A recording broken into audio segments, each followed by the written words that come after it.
Hi, I'm Marty Grizzanti, and this is the Marty Grizzanti Show. As a full-time real estate investor and business owner, I have a real fascination of finding the key principles for business success and personal development. This show is a reflection of my personal mission to find out what truly makes somebody successful in business and in life. We will find tools and tactics that they've used to reach those levels. If you're the type of person who is not satisfied with average and you have a hunger for learning that will never cease, this show is for you. Welcome to the show. Let's jump into it. Today, the big topic that we have going on is how are we doing deals right now? How are we acquiring deals? And we want to get some feedback for those who are listening, who are on here. This is at 6 o'clock Eastern time or 5 o'clock Eastern time, 4 o'clock Central time. So we just want to hear back from you guys also and just get some responses. So if you have any questions or anything, just let us know. And then text us. You have the messenger you could connect with us on and all different stuff. Marty has Twitter. All of us have different aspects to just help you grow. We got started in this to remind everybody. We got started in this by being four guys that connected. We live in 4 different states. We've only met each other a few times hanging out, talking real estate. That's our yearly mastermind that we do in Palm Beach. And then from there, we got upstate New York. We got Ronnie from pretty much the whole state of Michigan. Mark Monroe from all of Florida, where you see all the nice photos and all the cool boats and yachts. And obviously, I'm in Houston, Texas, which I do from Dallas to all over the place in Texas. So anyways, guys, what's happening? Let's hit it. How are we doing deals right now? What's happening? I will go first, I guess. So it's cool. Thanks for having everybody on. I appreciate it and excited to have this back. So anybody listening right now, if you guys have any questions, please pop them in. So, we'll also make this a Q&A. So if you guys have any questions at all, feel free to drop in. But I guess we're going to just talk about like how we're finding deals currently in today's market. All right, cool. So for me, and you guys know this, and I know everybody here has a different way of going about it, but I use bird dogs. I'm using a lot of bird dogs currently out there in today's market, just getting a ton of referrals. Like trashmen, they know the neighborhoods that are vacant. I have them, they take a screenshot, they send it to, I have a whole system set up so it just comes in. And then from there, one of my VAs runs with it and does the whole skip tracing. So that's one source for me.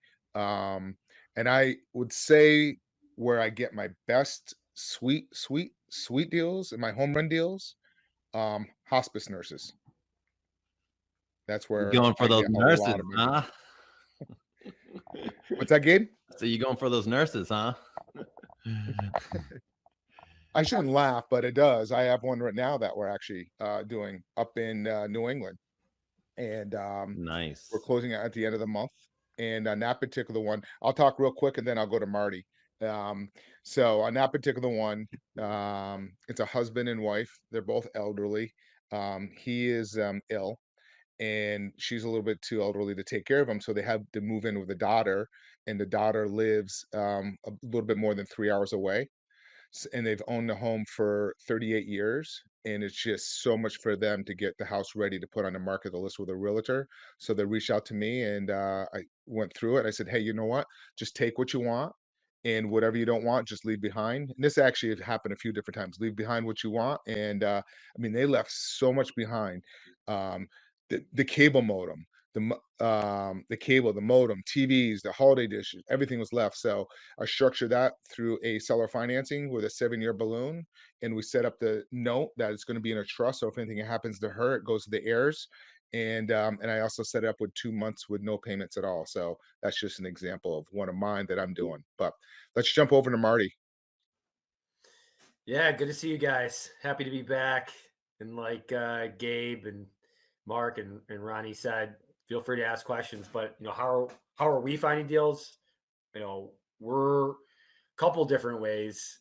The best way is when people come to you, and we do that through Google AdWords. I feel like that's gonna be if you can figure that out and you have the budget, or if you're just willing to do the stuff that no one else wants to do, which is learn it and be okay with all the changes and updates Google makes, you can really differentiate yourself very quickly, especially if you don't have the years in the business, right? So example, when we started doing it, we didn't have 20, 30 years like some of our biggest competitors did, but we knew that people were more likely to go to Google, type in, sell my house quick, than they were to go on the yellow pages or drive by a banner that was, hanging in the city, or a billboard, right?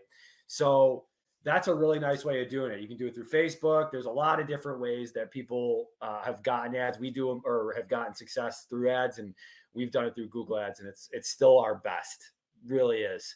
The second way is, it's never dead for commercial anyways. What we're doing is direct mail, and direct handwritten, looks handwritten. We add a picture of my partner Matt and his family to it. It's a home run. It's a home run every time. I got people calling me saying they're not interested in selling, but they're going to keep the card. They're going to keep the letter and hang it up because it's their best letter they've ever gotten. So we've been doing very well with those two things. So for residential, it's been Google Ads, and then commercial, it's been direct mail, but having a little bit of differentiator by adding some personality to it. That's what's going on up here. Nice. That's what's going on. Ronnie, what do you think, man? What's been happening in your world as far as what's been working? It's funny. I actually had someone reach out to me today about just their process in analyzing deals. And I think one of the things I'm running into, guys, is people are just nervous that their source of deals or leads are going to dry up. Or if you're new and you're trying to get started, that you missed the boat. Like, I get this actually quite a bit that I've been collaborating and networking at RIAs and in-person meetings is, where's the deals, or the deals I am looking at are so thin that if I make a mistake, I lose money. Heck, I've lost money in the last year on my deals, right? Going sideways. And I think it's a valid question. So, in my realm, to tag on to what Marty was saying, we're diving headlong into internet marketing very, very heavily, very heavily. Like I've pretty much cut off a good chunk of my other leads for a number of reasons, not because they don't work. And actually, one of my students just took and did one of the things I recommended, which was the texting, the tax delinquencies, and he got a deal within 14 days of jumping on board, right? Just because of the consistency and just doing it. And I think the question is not what works, but whatever you work consistently will work, right? Like if you work it consistently and you do the action. So for me, I'm focusing on internet. I'm focused on internet leads, and I'm focused on really building collaborations with people, connecting, providing value, walking people through the wholesale and the flip process, and in turn JVing and splitting deals. And so that seems to be the way that I'm leaning, but it also partners with, some of the content and the educating. So that's kind of what it looks like. But I want to encourage people, you guys who are watching, the guys that are on here, the biggest battle you're going to have is right here in your brain. Finding deals are you a person who attracts money, or are you a person who's scared of it? And getting your mind right over, real estate's really, really simple. It's three things. It's understanding how to do it, it's connecting with the right people, and it's talking to leads and generating them and doing the work. And a lot of times we don't do those three things because we're sitting in our house and we're scared and we're nervous and we're afraid we're going to make a mistake. And really the biggest mistake is not taking action. And so I want to encourage you guys out there, if you're asking yourself, dude, where do I find leads? Pick one of the things that you're learning and dive into it. The volume you're doing right now is probably not enough, right? If you're sending out, 200 text messages a day, it's not enough, right? Send out 18,000 text messages over the next 30 days and you will get a deal. Okay. If you send out 200, it's probably not enough. So that's what's going on in my world, and some encouragement out there. Yeah, that's good. That's good. And so, guys, one of the things that I'm hearing everyone saying is, one, you're taking action. You found over the years, you found a couple funnels that you've been working on lately, right? That you're like, this is what I've been working on. You put some work into there. It's taken some time. You figured out the sauce that works for you. And now you're just plugging away and deep diving into that. So to go to those who are just now getting involved, we all get these calls.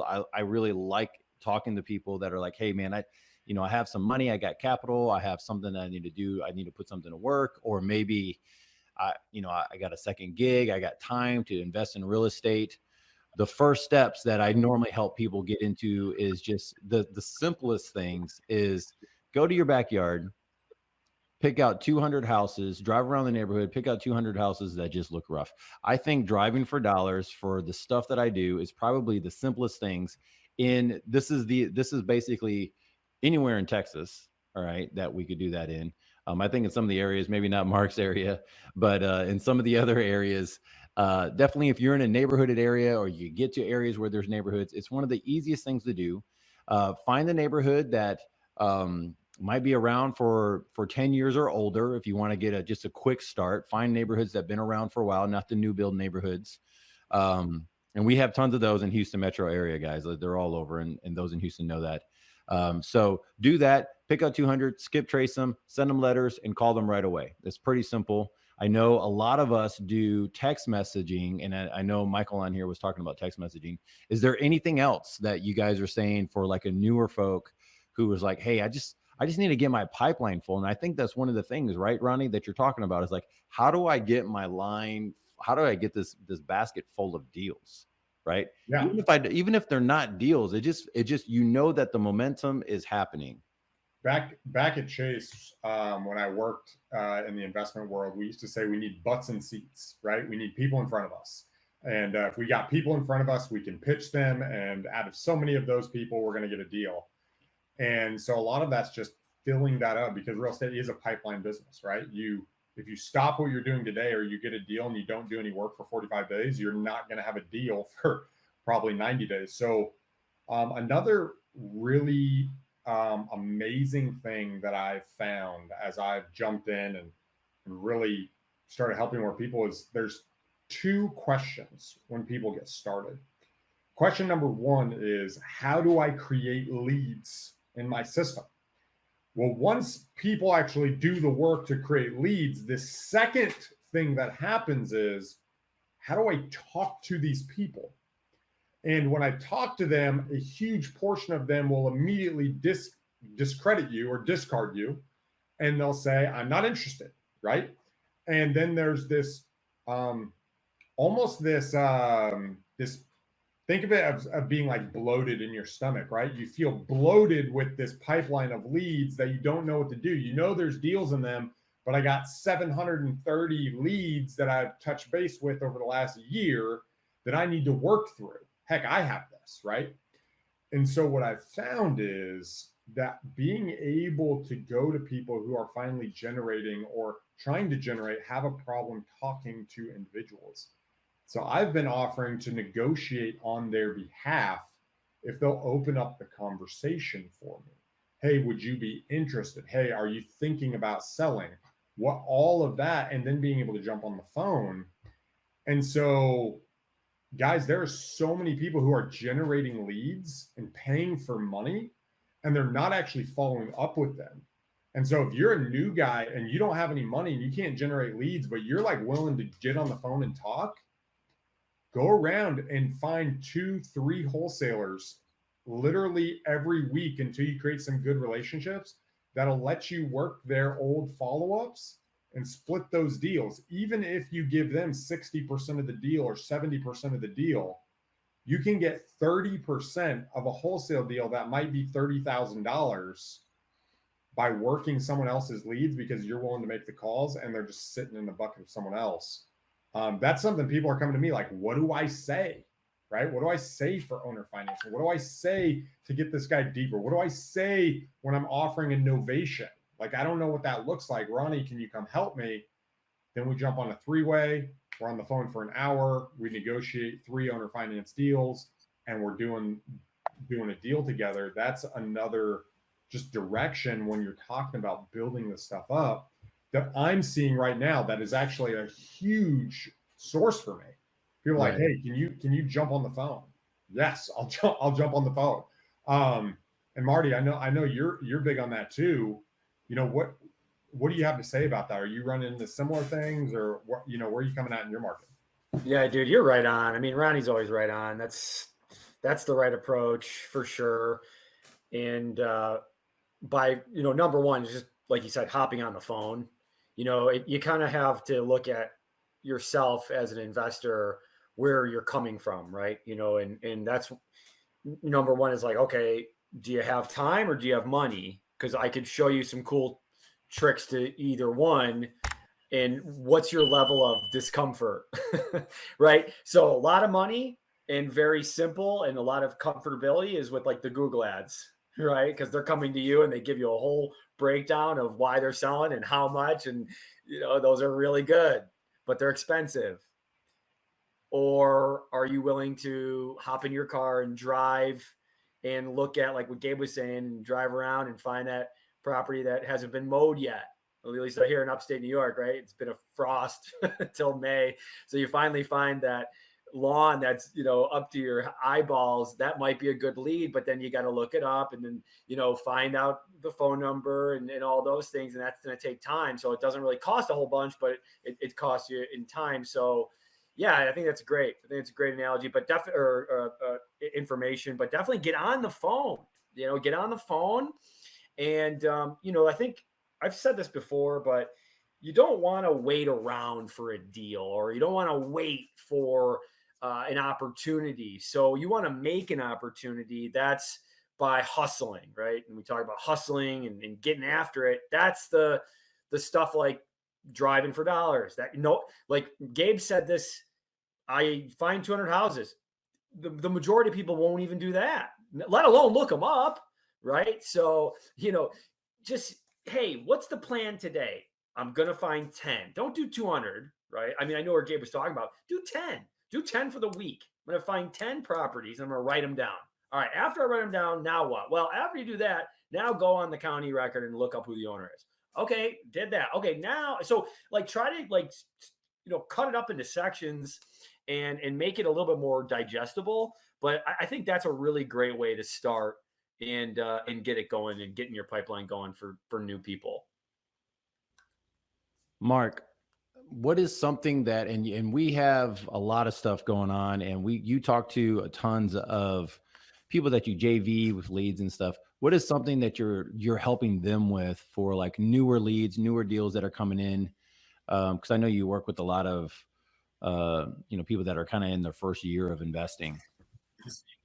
Yeah, actually, not even that now. I'm actually working with people that I'm actually getting a lot of people coming to me that have been investing, and they have a normal W-2 jobs, but they've acquired like 4 to 6 properties. I'm getting a lot of those people coming to me right now. So they've acquired 4 to 6 properties, but they're putting 20 to 30% down. So they're tapped out on their capital now. So they're reaching out to me now to kind of understand the seller financing strategy. So I'm getting a lot of those type of people coming to me now on knowing how to structure like the residential, commercial, whatever it may be. I'm getting a lot of that coming through the door at the moment. So was that what your question was there, Gabe? Yeah, like what is your advice for helping people that are coming through there, that's coming through the door, and you're able to help them process and look at new deals? It sounds like they have leads or they've done some before, right? So what are you Yes. advising them to Yeah. go out there and look for more, or what? Yeah, exactly. Just go out there and figure out. I'm advising them whatever they're used to. If they're already currently investing, stick to that particular your buy box, if you will, and then start asking and opening up a conversation with the seller about terms. One of the questions when they always go through that I always recommend is, kind of go through your script, talk about the property, and say, hey, would you be willing to rent the property to us for a few years, and then we close on it? We'll take care of the maintenance repairs. So if they say yes, then they're going to be open to some type of seller financing term. So I'm kind of telling people that a little bit. Or if they're people new coming into the industry that are new and they only been into it for a year, depends on their situation if they have capital and credit, or if they don't, then I usually kind of advise them to kind of go through that same process, but maybe do what's called a sandwich lease option because it's a lower entry point to get into the property. Like I just closed on one back in January where I locked up for $100 as a sandwich lease option. I locked up for $100 and I turned it into $50,500. And that's where I usually advise people to start with before they jump into the sub two world. Sub two, yes, it's great, but you need to kind of know what you're doing. So you want to start out like on a wholesaling, or what I recommend is a sandwich lease option. That's kind of where I'm advising everybody. Mark, that's such a good point. Like the people who are jumping into sub two and don't know jack from squat about real estate, that's really scary. You know, I don't know, man, especially if they're assigning these sub two deals, that's even scarier. I don't know about it personally. I think you need to be at the top of your level before you're doing sub two deals personally. And you really, because it's a big responsibility. You're a fiduciary for that seller that you're working with. Like, I don't even, to be honest, when I'm doing them, I'm like, man, there's a couple other options. This might be the only one for you. Oof, this is not a good thing. Like you're you know, I'm going to be the guy that can help you. I can do this, but boy, it still scares me. It's a lot of responsibility. So anyway, that's my 2 cents on that. Awesome. I'm just telling you the truth. You should, you know what? No, if you're doing a sub two deal, you should be worried about making sure you're doing it the right way. You should be worried, because if you're not worried, then you got a problem. You know what I mean? Like if you're just kind of whimsical, lackadaisically trying to do a sub two deal and you don't really have reserves or a really good plan, I don't know, man. You should really be on top of your game. That's my thought. Yeah, I think that people jump into it because it's tasty, right? It's a tasty topic. It's a tasty thing that's been happening for years now. I mean, we've been doing sub two for a long time. But it's also something that comes about where you could just sub to anything and just kind of do that and then make the split in between there and sell it to somebody else, and then they could do it and they take over it. And I've seen those, and I've been on the bad side of those too. And so, I mean, your name's on the ticket somewhere, right? If it came, and that's a bad mindset too, right, that I just kind of gave out. That's a scared mind. That's my own mindset. Right. So, you know, I'm coming at it from a different angle where, again, that's just my opinion, my mindset, where other people who, you know, maybe have a lot more confidence in it. Again, I'm just telling you the way I feel about it, because I'm empathetic to the seller a lot of times, where it's like, I just want to make sure I'm doing right by them. But that's also not the best mindset. So you don't have to listen to me. I agree. I'm going to go to Ronnie on this. I want to get his thoughts on that. Yeah, I want to hear Ronnie's thoughts too. But I do agree there, Marty, because if you are coming in and you have no real estate experience and you're going right into subject to, you got to be careful, because if you don't know what you're doing, and if you get that loan called on a due on sales clause, and that's a $250,000 loan, you got to come up with some money real quick to be able to pay that loan off. So you definitely need to understand it. That's why I always recommend one of the other ones, or team up with somebody that has that experience and do the deal. That's probably the best bet, you know, because sub twos are great. I'm closing on one on June 23rd, and it's going to be over a $200,000 spread on that one. So you can definitely do them, but just make sure if you're new, you know what you're doing, or work with somebody. Ronnie, what's your thoughts on that? I just posted a little snippet on my Facebook today, and it was the path of failure. And the path of failure goes like this. Nothing wrong can happen to me, right? Everything I touch turns to gold. Then the next thing happens, you say, oh man, I want this, and I want that, and I want this, and I want that. And what it is this pursuit of everything that I want with no discipline at all. And that's milestone 2. When you start getting to the point where, man, no matter what I touch, I'll just go after everything. And then, you know, you get to the 3rd mile marker, and the 3rd mile marker is, oh, this risk that I see, oh, I'm just going to deny that, right? And you deny all the risk and all the peril that you're bringing towards yourself. And then the 4th thing, the 4th milestone is you start realizing that you are in a really desperate situation. And what happens is you start lunging for things to save you, right? It's this lunging for salvation, this grasping towards, you know, that gambling mechanism that will get you to go. And then the final thing is the death of your dream, or your dream becomes irrelevant and you die, is basically what happens. And here's the reality: is real estate can make us. It's made me literally millions of dollars. Okay. I have also lost millions of dollars in real estate. Okay. Like, I have lost a lot of money. And so, yes, you can make $30,000 on one transaction. And yes, you can lose $68,000 on another transaction, or you can get sued and it will cost you $140,000. But here's what I want you guys to think about. Why are you doing this? What is it you're trying to change in your life? And based on that why, what do you identify with the most? Do you want to create a subject to portfolio? Well, then sit down and figure out what that business model is going to look like. You see, as a newbie, there's two easy models. And the two easy models are wholesaling and assignments and subject to owner finance. And the reason why they're easy is because they require no money. Well, that easiness, no matter which way you go, actually has a flip side to that coin. And the flip side of that coin is it's actually very difficult for one of two ways. Either you have to negotiate with no money, and two, you have to do the research and make sure you're compliant.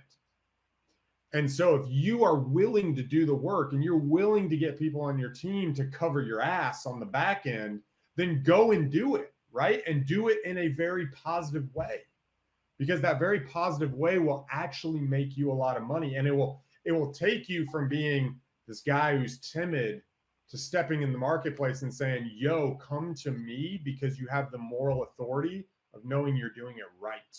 And once you can set yourself up to be in that position, that's how you create generational wealth that will change the trajectory of your family line, which is, my guess, is why people are getting involved in this. This is why I got involved, right? I wanted to go to Ireland. I want to go to Japan. I want to go to freaking Dubai. I want to do some cool stuff. I'm not going to do that if I'm just, forgetting about the details and just whimsically throwing stuff together. You don't become a multi-millionaire by just saying, oh, let me just try something, right? You do it by sitting back and learning, educating, creating value to the right network, building that up, creating an actual lead flow, and being attentive to the details of your industry. And guys, I want to really focus on this. Focus on the model, the revenue, and then building your credibility by following through at the highest level, right? And if you can do that, you will get what you're looking for. But I want to highlight what you guys said is, it's so easy to just think it's going to work out. It's so easy to just think it's going to work out. And as I'm pretty sure every single one of us, we missed a detail, right? We missed a detail and it cost me $42,000, right? And what you don't want is, you don't want to miss a detail and it costs you 7 years in prison, right? Yeah. You don't want to miss a detail and you get sued and now you have to pay $140,000 out in a judgment, right? You don't want to miss a detail.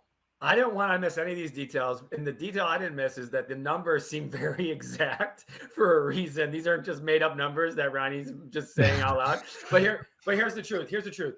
So dead on, I think that wholesaling and sub two, those are, in my opinion, the last things that people should do in real estate investing. I think because they're the hardest to, like Ronnie was saying, to really figure out. So you burn out very fast. A lot of people go, I'm going to get into wholesaling, or I'm going to get into doing sub two properties. And the reality is you don't just find those types of things. They don't just appear. You make those deals happen. And you do that through experience, through mentorship, through just being out there and banging on doors. The easiest thing is just to buy a rental that's already in there, that somebody's already in there paying rent. You ain't doing much. You just buy a rental and someone's sending you a check. It's pretty simple. That's how we started. We bought rentals first, then flipped, and then wholesaled. So I knew exactly what people wanted. I knew what investors wanted to see. I knew how to find those things. So that's why we became very good at it. So if you're new, I guess what I'm trying to say is literally try it, unless you have undeniable effort and undeniable want and passion in the industry to get it done yourself. Go and work with somebody else that's doing it. Team up in JV with someone who's already killing it. I wish I would have done that. I'm a ding dong. I wish I would have done that years ago, but I'd be further ahead. But it is what it is. I had undeniable effort. The other thing is in regards to sub 2 is same thing. It's that I learned that through the other creative ways of doing deals, seller financing. And then we did sub 2. And even then I still was very worried about doing it because I wanted to make sure I did it the right way. And like Ray Dalio said, I said this earlier, if you're not worried, you should worry. And if you're not worried, you should worry, or whatever the term is. So anyways, that's what I wanted to get out there. I think it's all really good, but just pick the one, like Ronnie said, and but know your why and just go after it in whatever way whatever that means to you, I guess. Yeah, guys, one of the things. Go ahead, Mark. I wanted to ask you, Gabe, because I know you got to get off here in a few minutes, but why don't you tell us a little bit about your situation, what's working for you right now, and kind of give your value to everybody. So my approach is a little different than others. I work a lot with realtors and brokers and connect with them, and whether we're wholesaling or we're flipping or we're doing some type of creative structure through those avenues, especially when we're getting into the commercial side of things. Just because we have the capital that's already set aside for us to do some of those more creative and larger transactions. One of the things I wanted to mention, though, for across the board, which I think is just one of those things that just happens as you grow in this business. And for those who are just now listening or who are just getting in, maybe you're in the first year, maybe your first couple of years, that there are skills that you acquire over time that makes the deals. I mean, that's really what we're talking about. And I think what happened to me and what I see happening to a lot of people is not knowing which skill to focus on first. And if we can, bring all this down to something, it's going, what we're saying is like, find a skill that you're good at and double down on that thing. You're going to need to get good at phone calls. By far, you got to get good at communicating with people.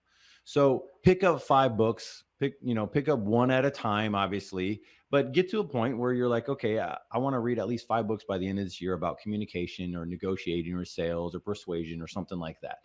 All right. Because the communication and the conversations that we have with people and building rapport and talking with sellers, you got to find out what their needs are at some point. You have to bridge a gap of you're just like everyone else to, okay, I could trust you. Right. And the faster you can do that, the quicker you can process through leads and the quicker you could grab those deals. And I've seen some of the best wholesalers around have some amazing skills with communications and just like what do you call it? Just more of a calloused skin when it comes to just rebuttals and people saying no to them and stuff like that. I think that's one of the key things that we have to be focused on. If you're going to get into real estate investing, treat it like a business and look at it of what skills would I would do if I were to open a Starbucks store, or what skills would I would need to know to if I were to be, a painter or whatever else might be, or someone else that's just a hands-on trade. These are just skills that you need, right? Another skill that I think that you're going to need, and we've all talked about it in different ways, is knowing how to do marketing at its best. You have to find your niche. All right. And we all have our different niches of how we do it. We have JV leads on here. We have direct to seller in a lot of different areas. Like I said, I work with brokers and realtors a ton. I still do direct to sellers. I still do mailer campaigns, right? Like those things work for me, but I have a unique list that I work on now. But I believe those are so powerful right now, is learning how to market. And I think that with the current condition, and thank God for people like Ronnie and Marty for keeping us afloat on the current things that are happening in the world and with the different ways to do marketing, it's enlightening and it's really great to see. And competition's so good whenever you have someone that might share something that's on Facebook or Instagram or Twitter or something, and you're going, I can take that and I can add that one nugget to what I'm already doing. oh my gosh, this is golden. And you come up with a new pitch, or you come up with a new line, or you watch some of these other, or you watch us and you go, I'm going to start adding that to what I do. So I think that these are two major skills that need to happen if you're going to be doing more real estate transactions. Is one, learning communication at the top level, with specifically for talking to sellers. It does help out when you're talking to crews and contractors and to brokers and realtors. It helps with everything, but definitely the negotiating. And then you have to be thinking about marketing. And I tell you what, guys, what's really cool is that in the last, I'd say since the beginning of this year, everyone I talked to, and last year, this wasn't really the case. Maybe I'm asking questions differently. I don't know about you guys, but lately, and correct me if I'm wrong, chirp in, but I've been having more people ask about, hey, how is your marketing doing? Or, hey, I just don't know how to do the marketing. Do you know how to do the marketing? I would like to partner with you on the marketing side of things. And I'm like, man, I've been doing it for so long. It's just kind of normal now. But I'm having other folks go, look, I'm noticing I'm not even good at that. Maybe it's just the turn of the times that we're in, where more people are starting to identify going, I know what my skills are and I know what my skills aren't.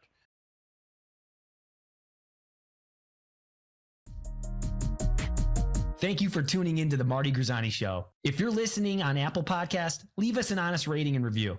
If you're on Spotify, make sure you follow us for weekly episodes.